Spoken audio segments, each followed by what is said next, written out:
现在最主要的是要歼20A 要正式装备在解放军的空军，还有歼20S， 因为也刚刚出来没多久哈，所以歼20S 也还没装配到解放军的空。歼20S 是双座型的，歼20A 是单座型的。歼20S 这种双座型的，后面那个武器官在干什么？就指挥僚机啊，而且这僚机是什么？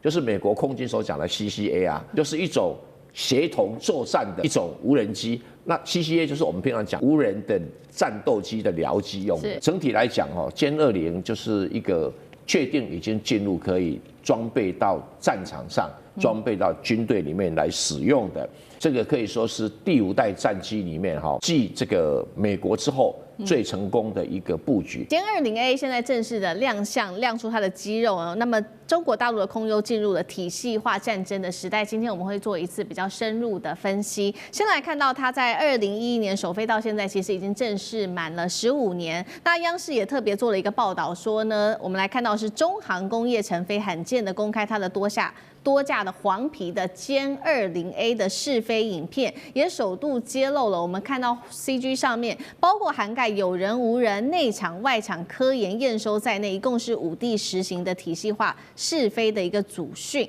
比较明显可以看出它的不一样是它的座舱后方有一个超音速鼓包的结构，据传可以让这个战机携带更多的燃油跟电子设备。那么军事媒体也特别做了分析，说歼20这一次的核心升级主要来自于它的航空电子跟指挥控制的能力，新增了机上的算力中心，就可以具备指挥第5代、第6代这个协同作战的无人机的能力。委员怎么看？首先我们看看它所谓的5地实行是什么意思？就是在5个不同的地点。然后这个5个是在5个不同的地理环境，可能是冷一点，可能是热了一点等等5个地点。那实行啦，就是刚才你讲的，有人无人内场外场科研验收等等等等有10个型的一个体系化的这种试飞。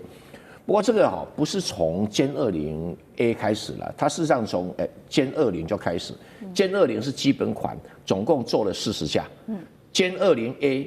预计要生产400架，所以表示歼20A 才是主力。那现在又有歼20S，就双座型的，那要生产几架，目前还不知道可能明年度预算才会出来那这一个歼20这样的一个体系化这个不叫做什么10种不同的派生型号了因为歼20本身基本款的只有40架，大家顶多只能训练用的了因为不需要派上战场嘛。可是歼20A 一定是主力一定是主力那歼20A 有没有要改装成什么电子作战飞机产生什么歼20D现在言之过早言之过早。现在最主要的是要歼20A 要正式装备在解放军的空军，还有歼20S。因为也刚刚出来没多久所以歼20S 也还没装配到解放军的空。歼20S 是双座型的，歼20A 是单座型的。歼20S 这种双座型的，后面那个武器官在干什么？就指挥僚机啊，而且这僚机是什么？就是美国空军所讲的 CCA 就是一种协同作战的一种无人机。那 CCA 就是我们平常讲的无人的战斗机的僚机用的僚机用。所以这个整体来讲歼20就是一个确定已经进入可以装备到战场上、装备到军队里面来使用的这个可以说是第5代战机里面继这个美国之后最成功的一个布局。因为俄罗斯也有第五代战机，也有逆中战机可是它始终到底装备了多少，没有人看得出来它生产的架数没有到上百架，因为你一个机型没有几百架的话，你不可能形成一个大型的作战部队嘛。好，所以刚刚也有讲到说，它里面比较特别的一些特征，包括它有这个超音速的鼓包跟它的航电升级。马老师又怎么看？我想这个每一台战机在发展，因为它首飞是2011年，然后16年就开始服役，到现在应该是已经10年了。这10年里面会有很多的改进。那当然，电战系统会不断的增进，包含这一次它的这一代，就是它在这个雷达抗干扰，还有红外线追踪等等，它有很大的提升。但是我觉得，基础来讲，它的战力提升还是回归到妥善率的问题。然后它能不能够成熟的批次量产？因为现在看起来它服役将近300架，未来在2030要扩充到700到800架，就是大概 double 的数量。那现在它的制程非常的成熟就是特别是它的发动机 WS15，当然已经非常完善的。那这个完善的机队跟比较单一化的这种大型军队，对他来讲，在实际上的运用会比较容易。那它的后勤补给、照顾跟所有的维修妥善率都会跟着提升。而这样的妥善率提升，事实上是一台有作战能力的战机非常重要的特征。就是电战系统本来就会增加，但是它基础的这些机械系统、推进系统要能够稳定的运作，我觉得是大概是它这一波，我认为在未来会有战力非常重要的关键。好，刚刚我们看到的就是航空，我们现在看到的是海面。另外一方面是中国的北方工业公司在最近一个防务展上面，我们看到他说呢，首次在中国的境外公开展示全新的这个是瑞沙10的武装无人水面艇。基本的小档案我们看一下 CG 包括它的这个全长12公尺，排水量10吨，采用的是复合材料的船体，跟最大航速超过40节，作战半径200海里。现在说呢，这个火力配置是已经可以直接上战场等级的了吗？因为它呢的舰首配备了12.7毫米的遥控武器站。那么后方还有这个双停机坪等等，可以同时搭载无人的旋翼机。吕舰长怎么看？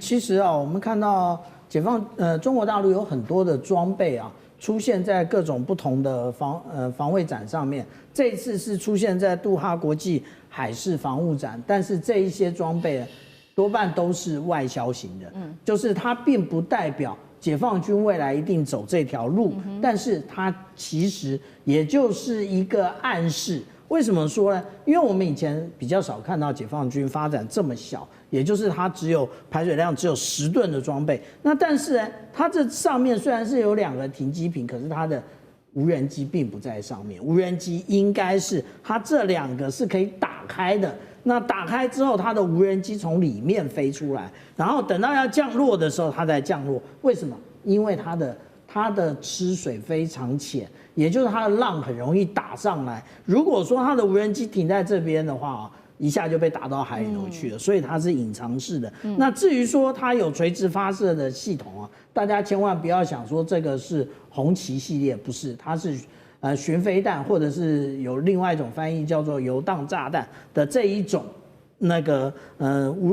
也就是无人攻击的载具，它是在这个位置上面。这个其实也就是从俄乌战场乌克兰的发展上面得到的一种新的一个概念那另外，其实我们真正要看的解放军它的发展到底是怎么样，也就是我们看的这个是东部战区释出来的影片，也就是它不是外销型的。那这个是虎鲸号的无人舰艇，在前年的这个珠海航展，我有亲自去看过这艘船。它这上面黄色的是征收系统，红色的是雷射武器，那这个白色的其实因为它后面还可以载这个无人直升机，也就是它的泰康系统。那我们来看他们的暗示是什么？它的暗示也就是它其实是会在055万吨驱逐舰的最前端，作为一种哨戒之用。那另外，既然讲到无人载具的话，那在空中、在水下其实都有。所以我们看到未来的战争，为什么我们讲到的是一体化，我们讲到的是体系化？因为未来最重要的是我如何的目获，那目获最好是我在对手之前目获。那这样的话，战场迷雾就陷在对手这边，因为我对于对手非常的了解，也可以全班的掌握而且现在所谓的马赛克战，也就是我既是征收也是打击，那也就是所有的装备不只是无人机啊，所谓的察打一体，绝对不是只是如此。所以我们这样子来看呢、现在我们台湾也同时的在发展这个无人载具啊，我们不要一次买太多啊。为什么？因为这一种无人载具它的进化非常快，那我们现在一次买那么多，也就是我们未来是不是我们要提升它的性能的时候，我们要换代的时候又受到限制的。有关于山东舰现在进入在南海的一个海军基地的这个前船坞里面来进行维修的工作。不过呢，现在有一个是来自于中航工业沈阳所做的一个证实，说歼35的舰载机已经具备了它有弹滑兼容的能力，意思就是说呢，它能够在福建舰采用电磁弹射起飞，这是第一个。但第二个，它另外可以做的事情，就是在山东舰上面滑药板甲板上面来进行滑药式的起飞。军事专家也这边特别做了一个分析，它可能就是在进行歼35隐身战机的适配性的一个改造。舰长如何看？首先你要知道，这个飞机从这个叫做什么航母上面弹起来的，它的决定的是什么？就是我这架飞机，我的翼面积这么大，我要到达这个速度，这个空气能够支撑我起来，这是它的一个重点。那是注意两个，就是第一个，你跑多快；对，第二个，你的翼面积多大。你去看，因为开始设计可能认为歼35是没有办法在滑跳这起来的，一定要底下拉一个那个叫做弹射的蒸汽弹射也好，电磁弹射也好，有一个瞬间就给它加速。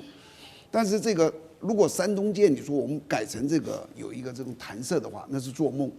那你干脆重造一套，它整个是8前，你以为只有上面一个像橡皮筋弹的，它整个肚子里面全都要跟着改，所以这是不可能。所以只有可能就是说，歼35是不是可以从滑跳上面，在比较其他的，就是推力少一点状况下起来呢？我仔细研究一下是有可能的。为什么？第一个，你看啊 ，F35是没办法的哦。对 ，F35只有一台引擎，歼35有2台引擎。那这个一台引擎是推力是19点几吨，这个2台是13到15吨。就这2个推力是大于它的，基本上可以，就是它可以瞬间冲，它可以冲到更快。第二个就是它的飞翼的面积啊，它的飞翼的面积哦，F35是43平方米，歼35就中国这个歼35是62平方米，所以当我有这么大的一个东西支撑的时候，好比说我的速度在时速300公里，我就能够撑起来。F35可能要到360公里才能够撑起来，因为它的翼比较小。所以从这2个比较之后，我相信经过他们的计算也好，或是实际上可能跑了一次，发觉真的可以。那就因为一开始你不必到这个船上去试，它都有一个陆地的一个基地，就在那里试。起来万一没有飞起来，那至少还在陆地，还可以再降下去。到海上去，他觉得他是可以。所以他就这样子想说，我们是不是叫这个山东舰上也让歼35上去？那歼35上去，你知道那个是完全不一样的概念。为什么？因为航母就是海上的移动机场，不是航母多厉害，航母根本没用啊，是那个飞机多厉害。那以前的是非隐形的，那你一飞起来人家就看到了。那现在你换了一个隐形的，飞起来很远看不到，飞到很近你才看得到。这个时候它打击力就可以距离目标很近。叫做进阶的资源打击，所以它的战力会提升的。但是它重点都跟山东舰的关系不大。山东舰要不要做一些改变？它的技术维修，因为不同的飞机上去，你要有技术维修的人，要有那些装备，要有那些后勤料配件，它在这里其实没有什么大的改变。好，我们刚刚看到是解放军在这个海空上面战力上面的提升，那空中的战力其实还有另外的提升，就是有关于等一下请干哥带我们来看到的是霹雳16这个小飞棍的这种飞弹，能够为歼20带来这个战力有多大的提升？等一下请干哥来带我们看，因为呢我们现在来看到是解放军最新，它有一个官宣的影片是在庆祝歼20首飞15周年。那从这个影片上面可以特别来关注到，我们也列出来说它的一些性能，包括它有一枚的外形极度平直，看不到传统弹翼的一个空对空飞弹，那大家就把它军迷啦，把它取名叫做小飞棍。所以香港的01这个媒体也特别做了分析，他们认为这个小飞棍就是大家熟知已久的霹雳16吗？来看一下，稍微看一下它的小档案。霹雳16，请导播来 take 一下哦，它的射程突破300公里，能够使歼20得以在这种超音速巡航之下，对敌方的预警机、空中加油机等高价值的目标实施远距离的打击。那它的主弹仓的部分，歼20可以做多大的提升？原本它只能挂4枚的霹雳15，未来可以达到6枚的霹雳16。干哥怎么看？好，你简单介绍一下，霹雳15就是把这个印度的标风战机打下来的工程，叫霹雳15。所以我们都知道说霹雳15很厉害，对不对？不过歼20只能够带4枚啊。那其实老实讲一句，那在美国的 F-22啊，因为他们两个是空中的假想对抗者 ，F-22跟歼20两个要对抗。那如果歼20你只能够带4枚性能非常好的霹雳15，那但是这个美国的 F-22它可以带6枚的 AIM-120，也就是先进中程防空那个空对空飞弹。那这样子的话，那所以才会衍生出我们是不是要发展另外一种飞弹？那这种飞弹呢，我们可以装进6枚。它的技术在哪里？它的技术就是我不要飞翼了，我不要飞弹的弹翼，把这个弹翼，大家要知道，弹翼在整枚飞弹的中间会有4片弹翼，尾部也有4片弹翼。你把它都收起来的话，那我的弹仓是不是就可以放进更多飞弹？对。那我没有弹翼之后，我要怎么攻击呢？因为大家要知道，飞弹在开始发射阶段的时候，它初速是2倍音速，到最后决战急杀的时候，它可能到4到5倍音速。你没有弹翼哈，那我可以跟你讲，你的流体力学就不见了。这飞弹要怎么攻击啊？结果他们现在说没有，现在已经有划时代的向量推力喷嘴技术。也就是说，这个歼16是使用向量推力的喷嘴，可以改变方向，然后再过载，就是说它过载已经超过它本身所能够，简单讲一下，就是机力已经超过它自己飞弹本身能够承载的负荷的极限。没关系，由电脑来解决。大家听到这边有一点已经像星际大战哦，像科幻小说了，对不对？我告诉各位，电脑做得到。所以我一直在看这个霹雳16啊，我心里就在想，都没有弹翼哦，美国人搞过，结果是什么？失败。你现在真的霹雳16，你真的要做没有弹翼的飞弹吗？而且它的攻击模式是什么？你知道？它竟然可以打300公里，这个我更惊讶。300公里有多远？大家知道吗？类似像以前美国的最厉害的 F-14身上带的凤凰飞弹都没有打那么远，你可以打到300公里。他说他采用的方式是什么？他的采用的方式就是，他在飞到中间一半的时候，他会熄火关掉，到最后剩下20公里重新点火再打。我觉得那个现在我想起来的话，这可能会比星际大战的飞弹还要厉害。所以大家就想到，霹雳16如果真的有这么厉害的话，它如果真的能够装上歼20去进行空战的话，那 F-22你要小心了。可是我觉得有技术资料出来了，就等于是说这件事情也不是开玩笑的事情。就像你一直不相信有歼36、歼50，它真的飞在天上，我也不用告诉你，我也不用发布，就真的飞到成都的那个你的脑袋顶的时候，你是真的看到了，是一般老百姓发现的。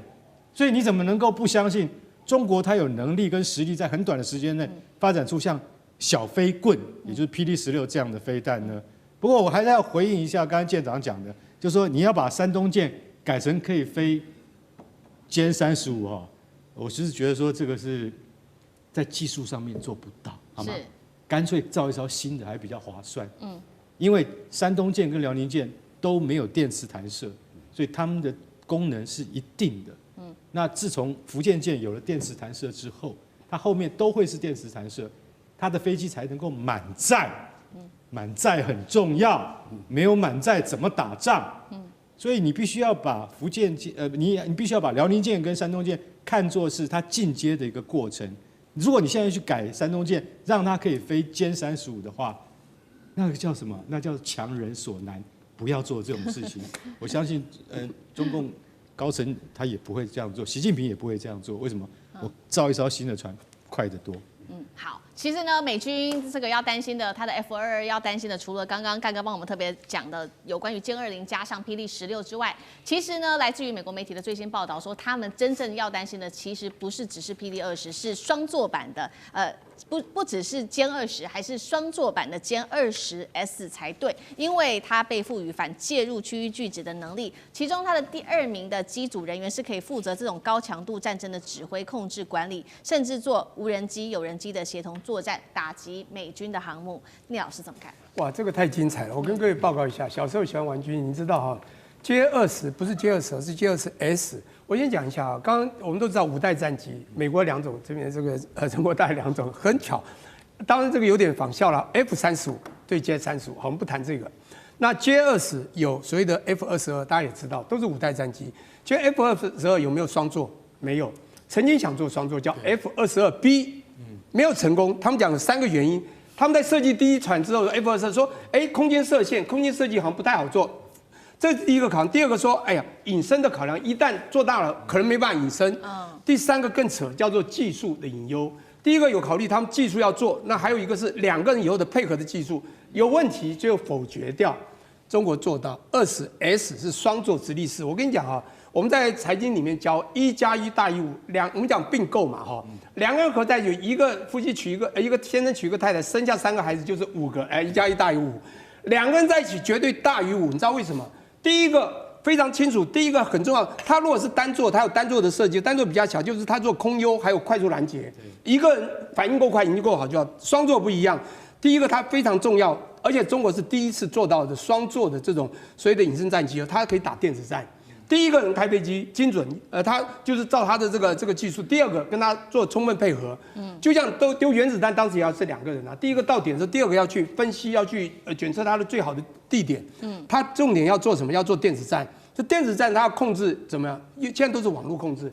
他在飞机上要控制无人机，你开飞机的人不可能在这时候控制，他要控制无人机，就像刚刚讲的这个有人无人的双战。这时候呢，可以做到什么？就是精准打击，这非常精准，而且讲不好，因为什么1+1大于5？因为他一架飞机就控制了好几个无人机，不就超过5个以上？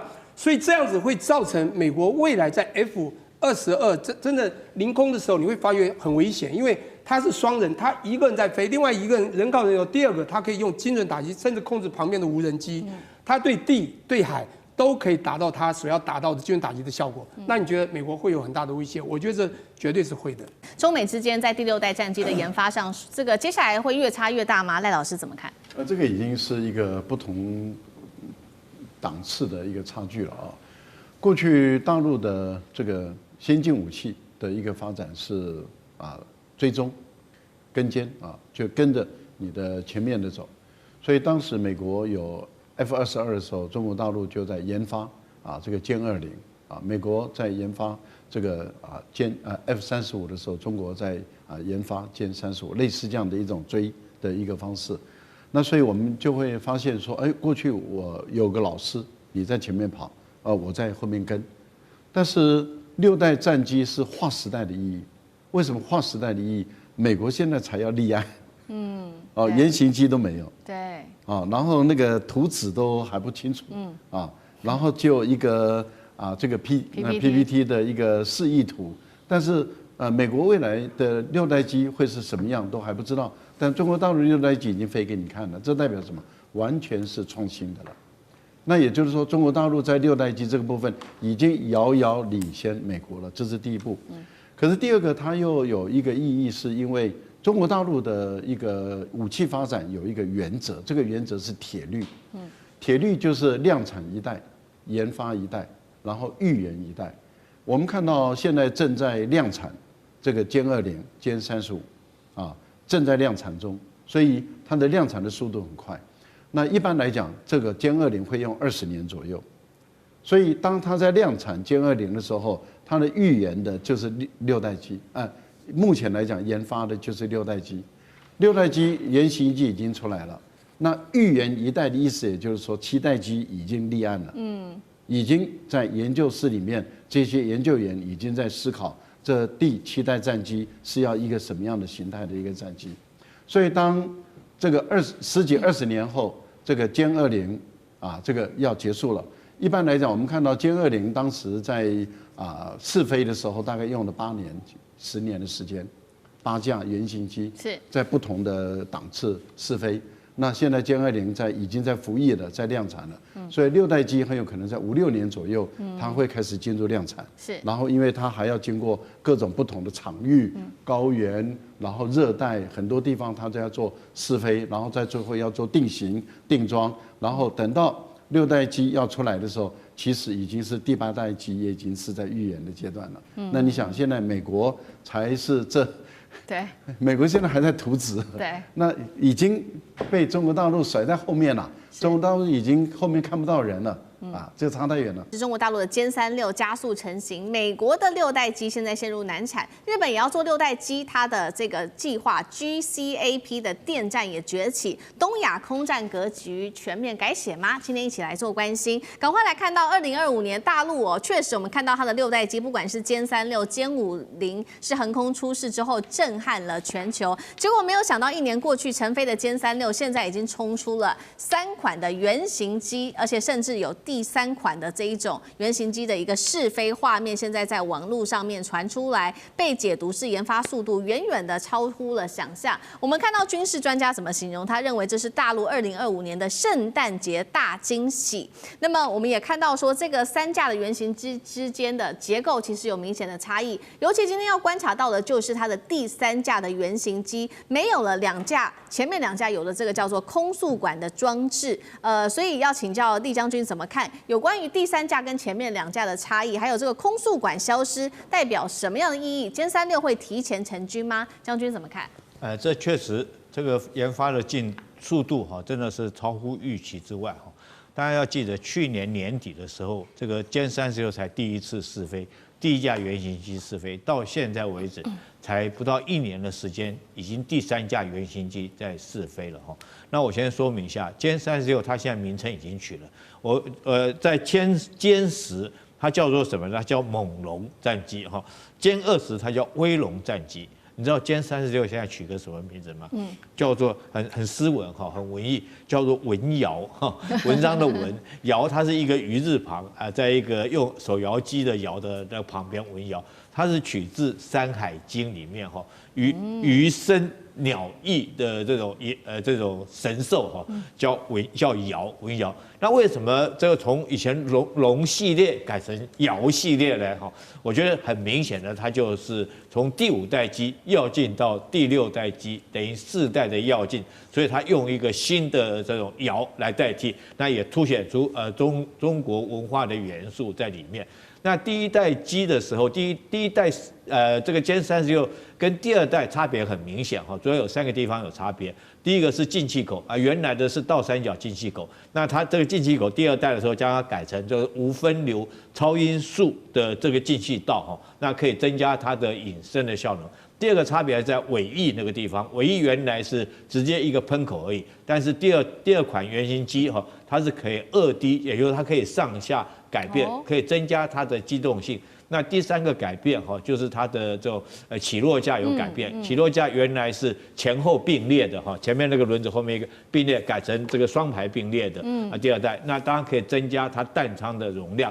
它试完之后，可能这1代跟第1款跟第2台大概它各有优缺点，那它研究之后试飞之后取其这个优点，然后做出来现在第3架。那第3架很明显的最大的一个明显的改变就是取消了空速管。那取消空速管当然是在试飞的时候，你要让飞行员他能够知道飞机的速度，然后来有利于飞行员操控掌握飞机。他现在将它取消，我觉得很快的，它就是要进入量产了，就大概就已经试飞各项的数据都已经出来，开始要进入量产阶段才是这方面的改变。所以说，这个中国大陆他们这种战机的研发速度你不得不佩服。还1年的时间，这个同一款战机就已经有3种的原型版出现那速度真的是非常的快。那日本呢也说要做这个6代战机，防卫大臣这个是他特别讲的，说他们这个计划叫做全球空战计划 GCAP。加上英国跟意大利一起来做，锁定是2035年服役，2030年首飞。它配备的东西，带观众朋友稍微了解一下小档案。全新的多功能射频系统，数据量是 F2雷达的1万倍，频宽处理强，不只能够搜索锁定，还能做电站干扰、通信、目标获取，把数据转为战场上面的主要武器。委员怎么看？GCAP 啊，如果翻译做全球战斗空间计划是蛮适合的，因为它本身不是一个战机的名字，它是从以前日本的 FX 所发展出来的，或者 F2 所发展出来的。问题是它这个顶多就是5代半的战机而已，它想要跟中国大陆的歼20比，似乎全球都认为技术上还差那么一点点，这档次差那么一点点啊。那他讲了很多了，他除了刚才讲了他说他的深度逆中不是一般的逆中，可以对雷达、红外线、电磁波进行逆中。我听了都晕倒，哪一个5代战机不是这样子？好不好？深度就深度了哈。然后他用次世代的引擎，推力非常高，然后发电能力非常强。但是怎么算哦？它的飞行最高的音速，大概而已，就是超音速一点点而已，就是不能跟大陆很多战机都快了2倍音速，不太一样哈。好，那有趣的是哈，它很多的优点，非常的豪华。也非常的贵，比 F35还要贵哈。那贵也就算了，反正这是日本、英国、意大利3个国家来的哈。它现在已经被确定有几个很大的缺点，它没有办法应付东风21D 跟东风26饱和攻击，没办法，无法生存力很低，因为它不是它是5代战机逆中的，可是它不是空中的王者，它不是，但是它是空中的指挥官，这2个性质是不一样，因为它的电子设备很多，所以在上面一架飞机可以指挥很多的僚机，但是自己参与战斗，它的操纵性能就被比下去了，就被大陆歼20比下去了哈。中美之间的这一场军事之争，我们特别要来关心到的是6代机，尤其是大陆的6代机，这个歼36 2号机这一次大改款，被视为是一个急速的进化，力拼2031年要成军。那么中国的6代机能不能横甩美国4年以上呢？今天就这些议题，我们会一起的来做关心。这个是最新消息，美军这一次恐怕真的是要紧张了，因为呢，大陆的第2架它的歼36原型机最新的影像再度的曝光了，大家看到说上面这一次不再只是一个小修小改而已，而是一个比较具有结构等级的大改款，所以被外媒这样子做评论，他认为是明显的它的进度远远的超出预期了。今天有3个关键他们大升级的点，带观众朋友来看到。等一下会请将军，因为是比较专业的一些术语名词，等一下请将军带我们来看。升级的地方包括它的进气道，这是第一个。第2个事情是它的发动机的喷管也是大升级了，它可以在高空低速失速的状态下维持它的机动的优势。另一方面，我们来看到它的试飞也变得更快更好了，1年内至少2架原型机，并且说已经进入到工程的验证加上结构筛选的一个最新阶段了。这是有关于这个歼36的进度，6代机。另一方面，美国呢，它的6代机 F47，我们来看到，虽然喊说2028年会做首飞，但是现在看起来完整的外形到现在都还没有公布，所以呢，专家是这样评论，认为说中美之间战机的世代差距现在已经逐渐正式的被打开来了。歼36第2架原型机外形确实是跟第1架还是差很大的，所以我们认为解读会不会像是过去歼35那样走1机2型？那么量产前后的整体调整跟未来的战力，将军怎么评估？我认为它有一些改版，它第1架出来的时候经过试飞验证，它可能在气动力这一方面，还有推力这些方面呢，是有一些问题，然后来做调整。所以你看它的发动机的喷口，它已经让它凸出来，为什么？让它的推力，让它喷出来的气流更顺畅，那更有推力，更产生推力。所以这个时候，它把这个后面的发动机变成绞型发动机，让它推出来一点点。它是这个样，然后进气道呢？进气道它让气流能够平顺呢，它把它做了一个设计的更流线，让它进气的时候更能够吸更多的气，然后进入燃烧室，然后燃烧喷出去。所以它这个在推力优化他做了这个，我们讲到他推力这方面跟飞机的航程还有最大的速度是有关的。第二个，我们来看，因为歼36啊，它没有垂直岸地面。我们看了美国 F-22、美国的 F-35都有，中国大陆的歼20也有，中国大陆的歼35也有，但是歼36没有。你看它是没有垂直岸地面，没有垂直岸地面，在空中会飞行的时候会有偏侧滑的现象。那侧滑的现象呢？我们有一个 damper， 那个叫做辅助器，会把你做校正。它那个电脑换算非常的快哦，大概每1秒钟就大概换算100万次，给你做调整。它的动哦，让你看不出来，但是问题让飞机能够平顺。但是问题是，可能它在试飞阶段可能有偏侧的现象。那有偏侧现象怎么办？把这个我们讲了，它的垂直岸地面放在2个翼尖。左翼尖跟右翼尖，你看它凸出来了，是它让它不会有在高速状况下不会有偏侧现象。你看那个飞机里面那个针球仪哦，它不会摆动，不然飞机的话就是很稳定，这样稳定。因为摆动的状况之下，因为电脑换算还是有毫秒、微秒的时差，还是会偏侧。那经过这个在翼尖的这个垂直岸地面的辅助器之后稳定了，因为它把它抓准了。那又没有垂直岸地面，又有这个垂直岸地面的功能，我认为这是它加大的设计，是这样。那最后一个，我认为它的是让它的这个整个的机型哈，尤其是机翼把它优化，优化变成气动力最佳化。所以我们来看这个歼36，它将来的如果要生产量产的话，它经过这2次，这第2架也是原型机，原型机一定做测试，不是量产机，量产机还没开始。那量产机完毕之后啊，才开始要训练，才能够完成 IOC 初级作战阶段。初级阶段的时候，经过种子教官培训出来更多的飞行员之后，才能变成达到 FOC， 变成全作战阶段。这个就表示这个成军呢可以列入作战序列了。所以它这有这个等次。那现在的只进入这个第2架的我们讲的测试的原型机，量产机还没有开始。所以中国大陆它是稳扎稳打，它不要冒进。还有呢，那我认为歼36这个大量推出来之后，可能就要关掉歼11B， 它就不生产了。歼11，那你要关掉个生产线了，歼11B 它不生产了，因为歼10C 还要外销，但是歼11B 它可能就不要。那来把这些所有的生产线来做歼36，所以这第6的战机可能在2、3年后就会形成作战的能力。好，2、3年后形成作战的能力。那我们来做假设，一旦真的成军，接下来对于第一岛链的冲击到底有多大？请教杨老师。那另外就是也跟美国来做一个相比，因为现在外媒也推估美国的6代机落后大陆3到4年，2个问题，老师怎么看？美国人自己推测2028年6代机可以这个成型量产，现在看起来是倒过来，是中国大陆的2款6代机，说不定在28年能够量产。美国到目前为止，它的6代机还真的连楼梯响都还没有听见。我们看到原先的设计图推动了一阵子之后，又打掉重来。不过，川普还是坚持要做 F-47，因为他是第47任总统。可是两边的6代机的相比较，我觉得这还要时间去验证。那但是呢，美国的6代机很显然到目前为止，它没有跟别的国家的合作，所以到后来它如果要出售，或者是跟别的国家的合作，看起来不是这个方向。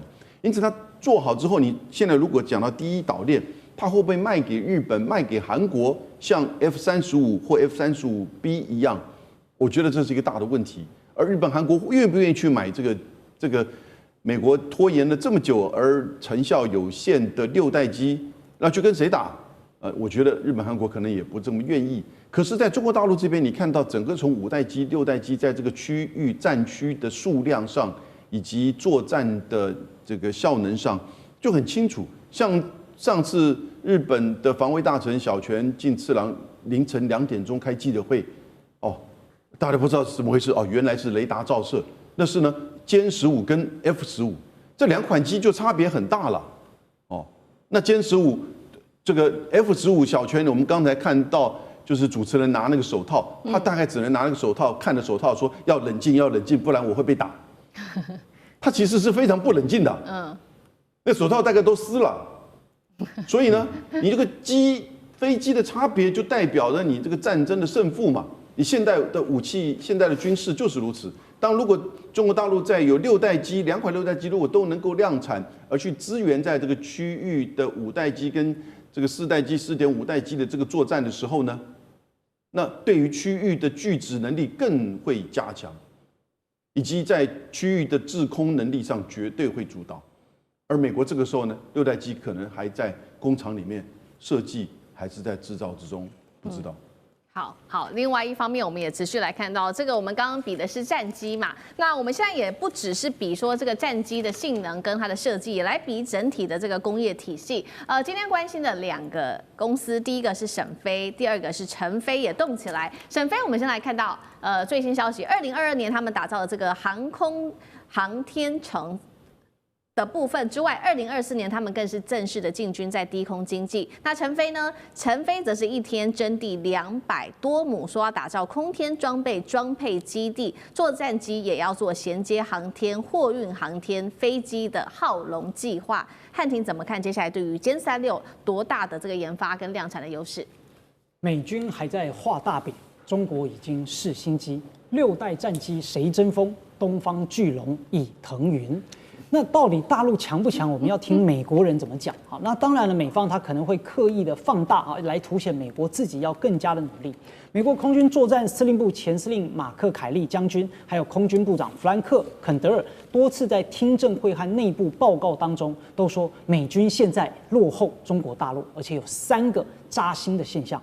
第一呢是进度恐慌，因为大陆已经先做出来了，我们的还在研究阶段。大陆在第6代的战机研发上按部就班，甚至在某些子系统的迭代超过了美国。所以美军内部报告警告，如果呢下一代的航空权项目再因为经费而延迟，2030年天空的主人就姓钟而不姓美了。而第2个是成本的恐慌，因为在美军制造的第6代战机单价就要3亿美元，哇，这是在打造黄金吧？那中国大陆呢？虽然价格没有公布，但可想而知，经由工业化跟体系化的量产，一定成本是比美国还要来得更加的低廉。我们都知道，中国大陆最大的优势，就不论发明什么东西，最后都有机会变成白菜价。而再来第3个是技术迷航。就当美国还在搞优化，中国大陆已经在搞重构了。美国的空军参谋他说要暂时暂停，并且重新评估 NGAD 次世代制空权的项目。为什么？因为他们发现本来美国自己研究啊，他们想象的6代机长什么样，结果发现呢，中国大陆想的六代机，而且呢发明出来的东西比他们想的更好。这个表示大陆在6代机的制定标准上抢占了话语权。而且呢，提到了成飞跟沈飞的大动作，这才是让美国人更害怕的地方。代表中国大陆军工已经进入了完整的体系化跟集群化的战斗模式。首先，空天一体，成飞呢要搞航天城，不仅是做战机啊，连货运太空梭浩龙都一起做。这表示未来的歼36可能不止在平流层飞，它随时可以跟外太空的卫星、轨道器进行降维连线。甚至呢，产能我们说几百亩地砸下去，这个不是为了种菜，这是为了要自动化的装配线。所以美国现在造一架飞机，感觉像是在绣花，慢工出细活啊，因为它确实慢。但是中国大陆未来造飞机就很可能呢是在印钞票，一旦成型就是铺天盖地的数量优势。所以大饼画得再圆，也飞不上蓝天。PPT 做得再美，也挡不住歼36的闪电。大陆宣布的神秘的新家伙曝光了，得是什么武器呢？等一下带观众朋友来看。另外，今天也会关心的是歼20，它带队的是隐形的僚机，再加上无人版的轰20也试飞了，震撼外界。等一下都会一起的来做关心。另外等一下也会特别关心习近平针对于火箭军的整治的进度。好，赶快来看到最新消息，11月11号这一天是大陆的空军成立76周年哦。那就在这个时候，我们看到大陆的官方典礼，比这个更震撼的事情是，他们播出了这个宣传片，叫做《梦远》，正式的发布了。不过呢，这个当中有一个亮点，就是里面出现了一句“新家伙”。这个新家伙一出来，就引爆了中国全网的高度关注。这个新家伙其实大陆官方是没有公布它的型号跟它的性能参数的，但是我们来看到一些比较具体的细节哦。官方当时在通话有说，这个威龙1号收到已经与玄龙的协同。那么玄龙大家就在看说，会不会它就是这一架逆中的无人机，也就是玄龙08呢？被认为它可能就是攻击11的逆中无人机，是可以和歼20一起来协同作战的，也代表说是不是解放军空军正在加速打造，包括了有人配上无人一起协同作战的一个体系。张健老师怎么看这个？首先，新家伙是指的是谁？是攻击无人机还是其他的武器？歼20搭配的这个攻击11是中国已经抢先美国完成整个中程僚机的系统吗？面对5000年的战略文化，亦真亦假，以假是真，以真是假。所以呢，这个很多东西不到真正出来那一天，其实有很多的变数存在。但是有3句话这个确实非常重要的：第一，落后就会挨打；第二，模仿只能追赶；第三，弯道才能超车。所以你可以预期未来中国大陆很多的军备体系是具有中国特色的某某某，它有很多的概念完全是翻新的。所以呢，它有一个非常强的信念：抄袭就会被反制。所以你照着别人的瓢来画瓜，然后你到了最后，你就发现那个里面人家已经掌握，自然就可以知道怎么反制。所以在这个情形之下，完全创新，事实上已经有好多东西是完全创新，然后西方完全都没有想象到。所以我觉得这个才是真正发展的趋势。至于呢，一句话搞得大家心痒痒，可能到了最后完全不是那么回事儿。是好，目前大家都还在猜说这个武器到底是谁，是这个新家伙到底是谁。但是我们来看到一个比较具体的东西，是来自于美国的军事网站战区网的一个爆料，说正在试飞的这一架是这个巨型隐形飞翼无人机，是不是这个无人版的轰20呢？来看一下它的基本的一些小档案。现在异常说高达了42公尺，比美军最新的 B21它的突袭者战略轰炸机还要大了一整截，只小于 B2 的幽灵战略轰炸机，会不会它就是无人版的轰20呢？赖老师怎么看？这个我们还没办法证实了哈，因为大陆的官方有关于这个轰20传说很多了啊，但官方从来没有证实，也没有否定。那基本上来讲，在谈到轰20，也就是说，我记得应该在去年航展的时候香港有一位记者就特别问到大陆的空军的副司令，就问到说，轰20会不会在深圳的航空展会出来？然后他就说，你们看看吧。这个时候给大家都感觉到说，哎呦要出来了，要出来。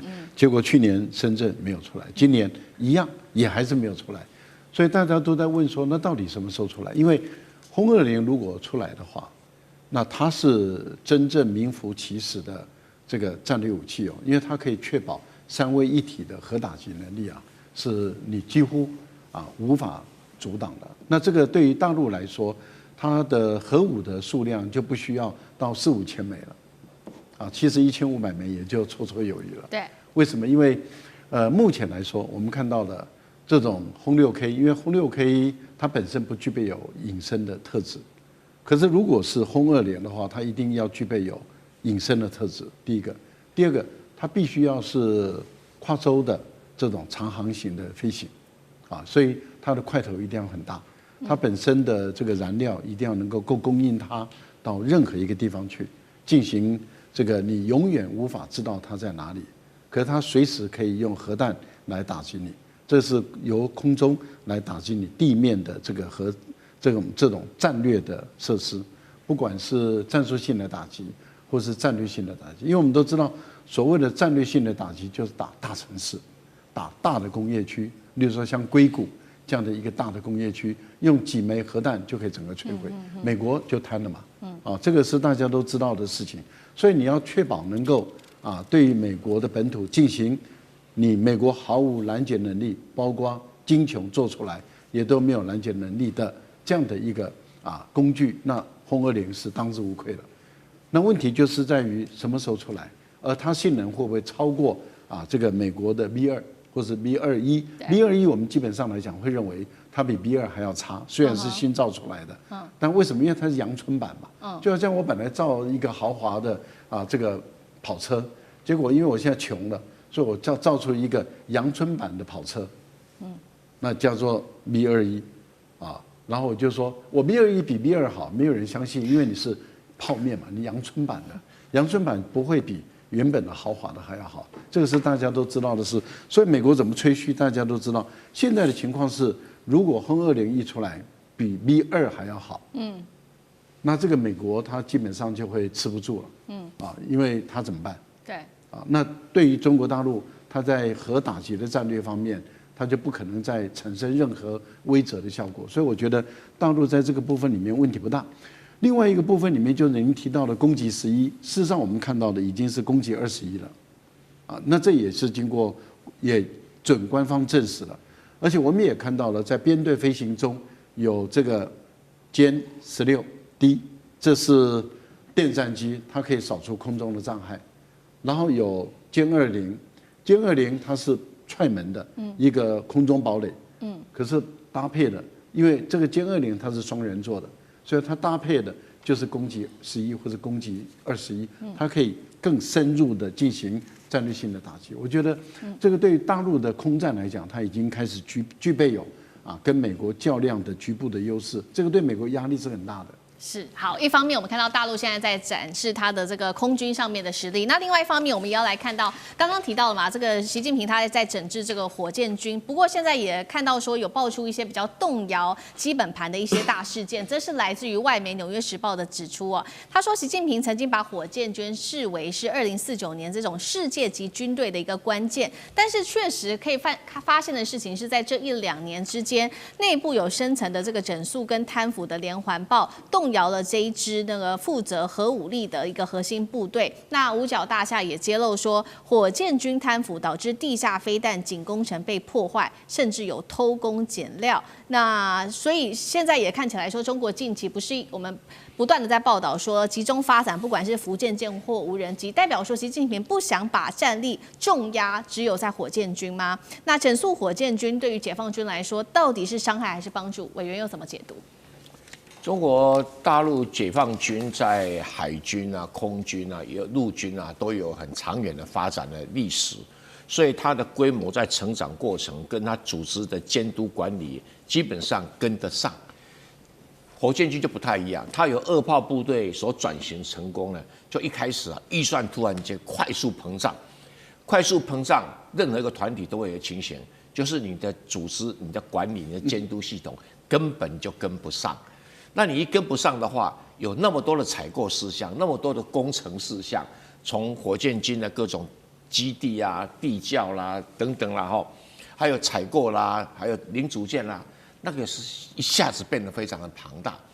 一下子这么庞大的话，有一些这个监督单位对于他们所报上来的一些工程啦，或者一些技术的需求，基本上不一定马上跟得上。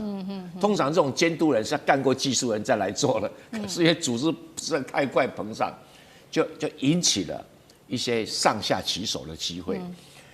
这个上下其手的机会，对于北京的这个政治局来讲，他担心会不会北洋舰队重演买了武器，明明监督的零组件是对的，结果真的装上去了，是不是正确的偷工减料然后这个一打开，这油料没有很充足，这种事情他们非常的担心。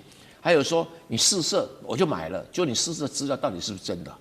对，一连串，所以说基本上北京的这个政治局还算英明还算英明，他不会被这些人给糊弄了，所以不断的派人去调查，就发现一拖拉库的一些贪腐问题。对习近平来讲他也只能什么？这个长痛不如短痛先处理了再说了，先处理了，那再从其他什么海军的空军调人来管那看能不能一阶段让这个监督管理系统比较成熟一点。因为像大陆的海军啊、空军啊，他们采购什么东西、些东西，它的管理制度已经很上轨道了。可是偏偏火箭军有很多新的不得了的东西这个固态燃料换那固态燃料，为什么价钱不一样？上面的不一定搞得清楚那中间就有可能出现上下其手。像我们台湾有某个石油公司在做那个天然气转接站的时候，说报价95，就公司觉得怎么那么少啊？你要报多一点，你就知道这问题都出来了啊。所以我想，习近平是很有决心要把解放军的火箭军啊，打造出一个世界级的实力的。那有贪腐的话，实力就会大打折扣。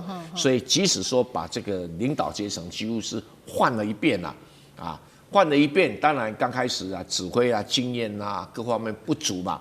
可是你不这样子的话，你快速膨胀的组织，你的管理、你的监督、你的控制系统根本就会跟不上。中国的6代机歼36的第2架原型机在近期现身了。那与之前的第1架原型机相比，它有一些明显的改动，包括在尾翼的引擎、排气口啦，还有机头的这个进气道也有一些变化。那原本类似这个 F-22的方形垂直的 DSI 进气道呢，现在变化成水平的进气道，起落架也重新设计啊。那种种的变动呢，就有军事迷说啊，这是不是意味着歼36的作战距离又在提升了吗？刚好我们今天现场有专家，过去是这个空军专长的张教授，以内行人来看，我们歼36这一次第2架原型机这样的改动，是不是它的战术定位要做一些变化？我认为它是做了一个3大优化。第一个最大的优化就是它优化了它的逆中性能。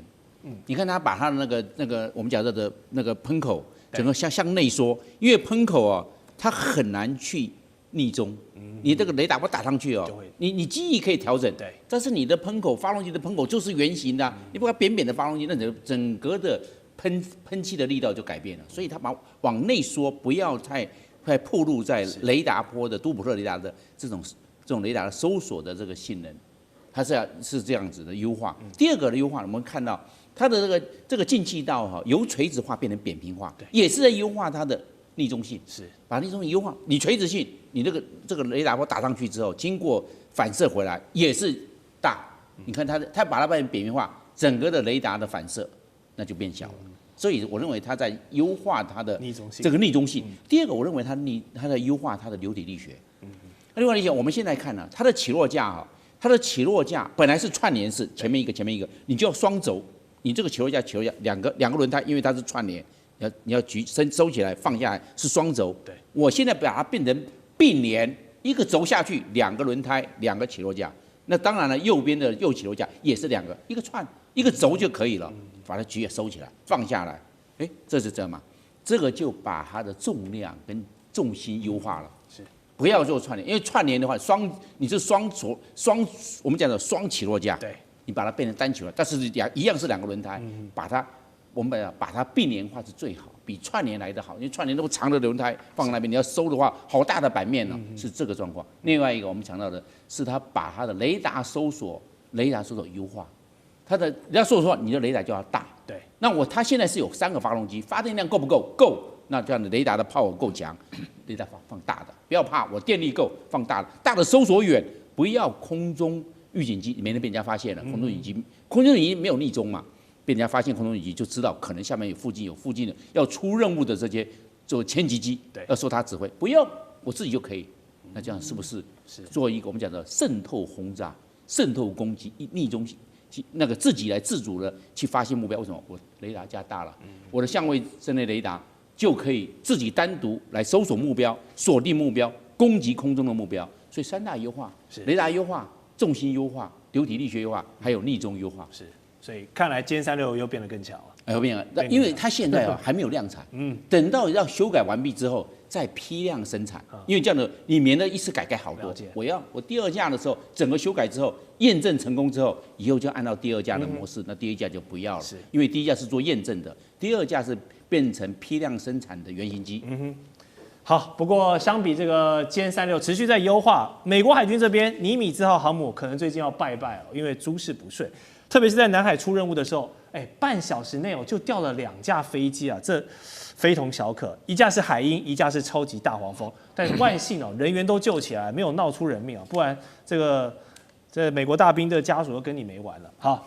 那这个川普总统说，出事的原因呢，可能跟这个劣质的燃料有关。虽然我们还要等待最终的这些完整的调查报告跟检讨出来，才有一个比较公断的判断。但从侧面观察，你这个劣质燃油就是整个供应链、军工补给的供应链可能出了问题了，是不是？尼米兹上面的官兵螺丝都松掉了，上这个。哇，这是尼米兹号的这个出包，为什么不是这个五角大厦？它直接川普。